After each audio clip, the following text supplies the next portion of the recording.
तीन तीन देश से, बांग्लादेश से, नेपाल से और इंडिया से, बहुत बड़ी लाइन। तो ऐसा 12 साल पहले दुबई में आया। साल जो है बैचलर का एक जिंदगी जिया, काम करते हैं जैसा आप लोग बोला, सिर्फ काम करना है। एक काम के साथ एंजॉयमेंट भी था, नहीं ऐसा नहीं। लेकिन जीवन का मकसद क्या है कि यहाँ पर आकर जीने काम करना, 10 साल 20 साल गुजर कर, लेकिन क्या है हमारा जिंदगी का मकसद करके एक चीज जो है हमेशा मेरा जिंदगी में एक सवाल होता है।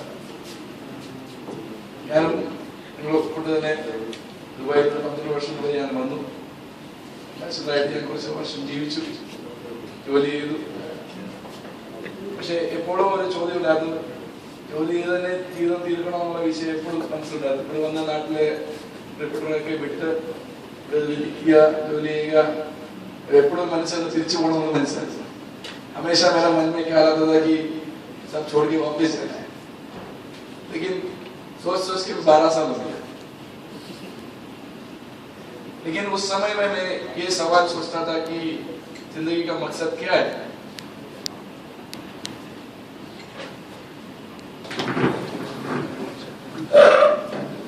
अगर एक नौजवान या एक युवक वो अपने जीवन इस दुबई में कैसे बिताता है, उसके जीवन में क्या संघर्ष आते हैं, वो जीवन में कैसे दुबई से वो क्या कुछ सपने लेकर यहाँ पर आता है, और उसके जीवन में जो होने वाली घटनाएं हैं, इस घटना को हमने एक नाट्य स्वरूप दिया है ताकि आप लोग उसको देख सके, समझ सके, और उस जीवन के बारे में आप लोग को एक महत्व उसकी समझे कि इस जीवन में दुबई में हम लोग जब आते हैं तो ऐसे कई सपने लेकर आते हैं, लेकिन उस व्यक्ति के साथ, उस नवयुवक, उस जवान के साथ क्या होता है, इस विषय को हम आगे देखेंगे। सभी लोग ध्यानपूर्वक बैठिए और इस नाट्य रूपांतर को आप लोग देखिए।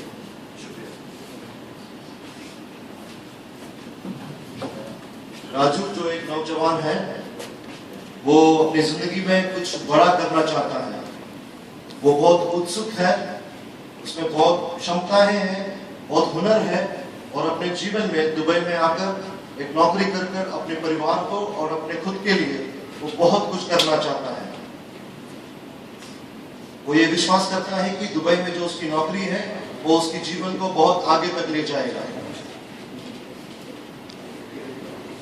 राजू दुबई में उसे एक नौकरी मिलती है, वो अपनी माता को फोन करता है ये कहते कि उसे एक नौकरी मिली है, और दुबई में वो बहुत खुश है, और वो ये सब कहता है कि उसके माता के लिए, पिता के लिए, उसकी बहन के लिए वो जब वापस लौटेगा तो कुछ वहां पर उन्हें ले आएगा, कुछ तोहफा उनके लिए ले आएगा, और उसका जो खुशी है वो फुले से नहीं समाता, बहुत खुश होता है।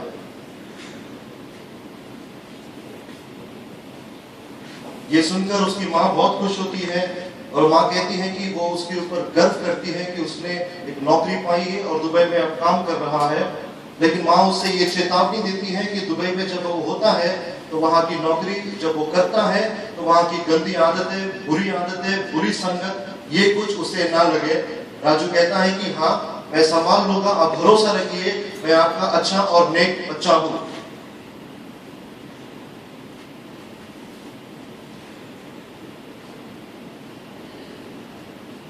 राजू दुबई में नए दोस्त बनाते हैं, वो कुछ दोस्तों से मिलता है, उसमें से कुछ दोस्त ऐसे हैं जो जिन्हें वो पहले जानता था, कुछ जो दुबई में नए थे, कुछ जो दुबई में सालों से थे,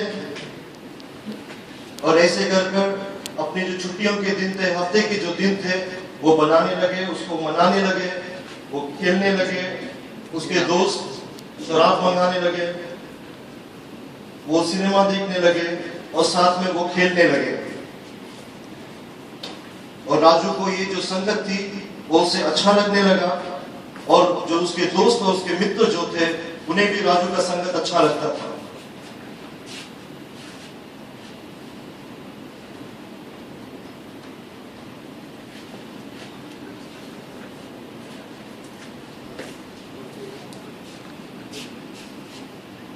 ऐसे करते हुए 1 साल बीत गया। 1 साल के बाद राजू दुबई की जो इस जीवन थी, इस जीवन शैली से बहुत मेल खा चुका था। इस जीवन के साथ उसने इस जीवन को वो एंजॉय करने लग गया था, लेकिन उसके बैंक में ज्यादा बैलेंस नहीं थी। उसके जितने भी पैसे थे, तनख्वाह आने के कुछ दिनों के बाद ही वो कंगाल हो जाता था।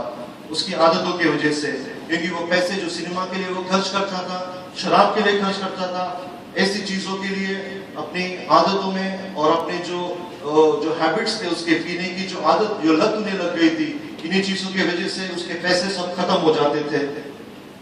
राजू धीरे धीरे अपनी नौकरी के प्रति उनका जो इंटरेस्ट था, उनकी रुचि थी, वो कम होने लगी। उसे जीवन की बाकी जो चीजें होती थी वो उसे अब एंजॉयमेंट की जगह पे, खुशी की जगह पे उसे वो निराश करने लगी, वो निराश होने लगा।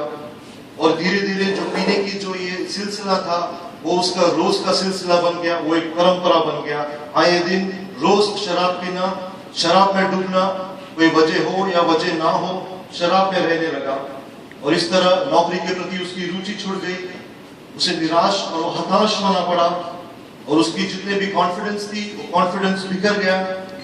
उसकी जो भी एनर्जी थी और जो कुछ भी दुबई में आकर वो जो करना चाहता था, ये जो नौजवान जो बहुत कुछ सोचकर, बहुत सपने लेकर जो दुबई में आया था, ये सपने चूर चूर होने लगे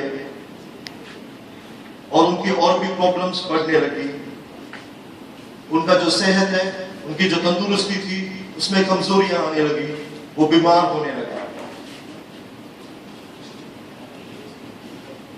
और वो इतना बीमार हो गया कि कोई पैसे ना तो घर भेजने के लिए उसके पास होते थे और ना ही पैसे अपने काम करने के लिए, अपनी निजी जरूरतों को पूरा करने के लिए भी उनके पास कोई पैसे नहीं बचता था।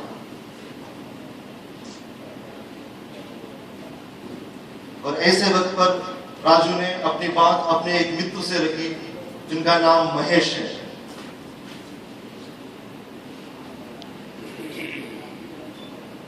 और महेश ने उनसे बताया कि जो पीने की जो आदत है आपको वो छोड़नी होगी, आपकी जो लत है आपको छोड़ना होगा, आपको नौकरी की ओर ध्यान देना होगा और आपको आशीष पाना होगा। महेश ने राजू को कई बातें बताई, कई अच्छी बातें उन्हें बताई, और राजू ने ये सब सकारात्मक रीति से लेना उसने शुरुआत किया। अनचाही बातों में अपने वक्त को जाया करना उसने छोड़ दिया। उसने अपनी पीना जो है वो कम कर दिया और उसे छोड़ना चाहता था, लेकिन ये सिर्फ कुछ दिनों तक रहा। जब हफ्ते का दिन आया, छुट्टी का दिन आया, राजू रह नहीं पाया और वो फिर से उसने शराब मंगाई।